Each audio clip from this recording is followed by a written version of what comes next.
Kalian tahu gak sih emisi karbon itu apa? Kita artikan satu-satu dulu ya, biar ngerti. Kata emisi sendiri yaitu zat, energi, atau komponen lain yang dihasilkan dari suatu kegiatan yang masuk atau dimasukkan dalam udara dan berpotensi memiliki atau tidak unsur pencemar.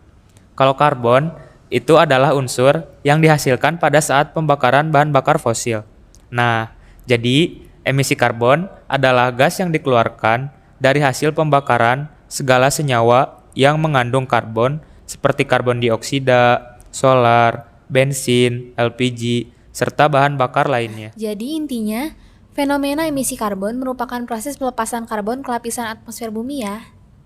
For your information, saat ini emisi karbon menjadi salah satu penyumbang terjadinya perubahan iklim dan pemanasan bersamaan dengan emisi gas rumah kaca.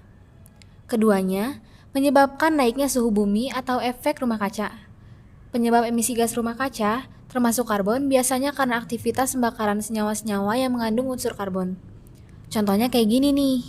Menurut Wardana, emisi kendaraan bermotor dapat meningkatkan suhu di permukaan bumi yang berkaitan dengan adanya pencemaran udara. Berkisar 75% gas buang bahan bakar fosil dihasilkan dari sektor transportasi.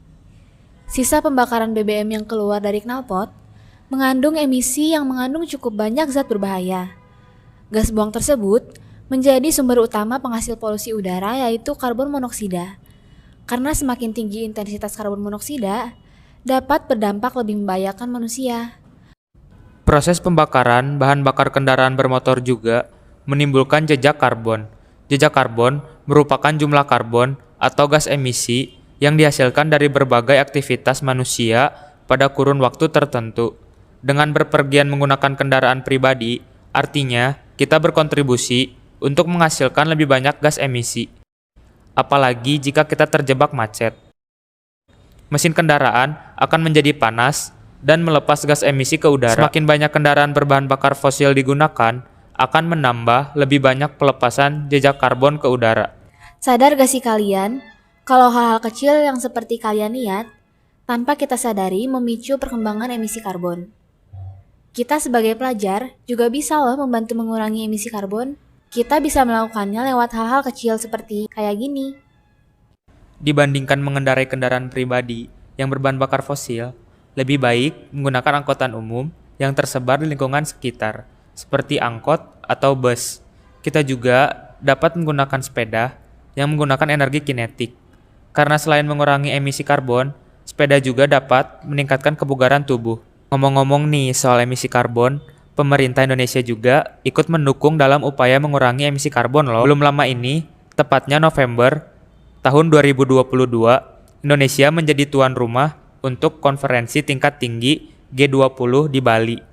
Dalam KTT G20, dikatakan bahwa Indonesia memiliki komitmen untuk mencapai net zero emissions pada tahun 2060 atau lebih cepat, dan target tersebut tidak boleh tergelincir. Nah, untuk mendukung komitmen tersebut, Indonesia baru-baru ini mendeklarasikan target penurunan emisi. Dalam dokumen Nationally Determined Contribution, Indonesia menaikkan target pengurangan emisi menjadi 31,89% di tahun 2030 mendatang, dengan target dukungan internasional sebesar 43,20%. Untuk mendukung hal tersebut, pemerintah sedang gencar menggalakkan penggunaan kendaraan listrik atau electric vehicle. Sehingga, dalam konferensi tingkat tinggi G20 di Bali, akan menjadi saksi komitmen kuat Indonesia untuk mengatasi masalah iklim dengan membatasi akses kendaraan konvensional dan menyediakan lebih banyak akses kendaraan listrik. Jadi, kalian udah tahu kan emisi karbon itu apa dan penyebabnya dari lingkungan sekitar? Emisi karbon sangat merugikan lingkungan kita kan?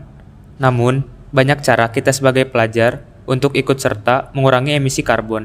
Maka dari itu, ayo mulai dari sekarang kita mulai peduli terhadap bumi kita.